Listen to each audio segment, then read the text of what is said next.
来看新竹市的在溪国小最近整理学校的仓库，无意中找到一座英国专门伫咧负责上下课时间的时钟。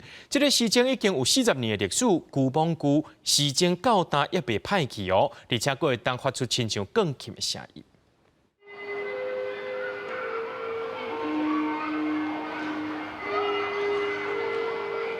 学生一听到下课钟声，连咪随冲出去教室外口活动。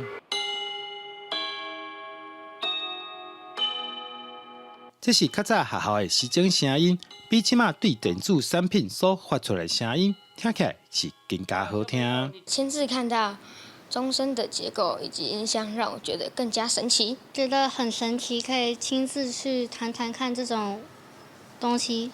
看到过去学校所用的时钟，老师嘛想起真侪趣味的代志，就觉得他那个声音特别有感情。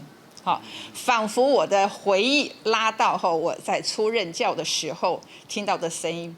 其实听到的声音是一种快乐的。这台时钟80公分长，30公分宽，到今已经有42年的历史。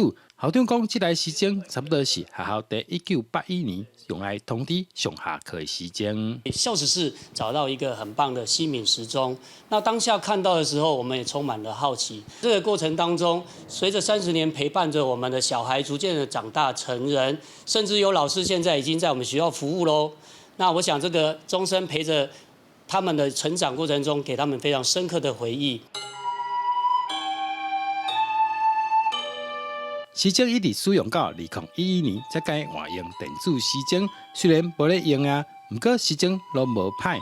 校长也准备把这个时钟永远保存落来，让学生会当透过文物去了解学校过去的历史。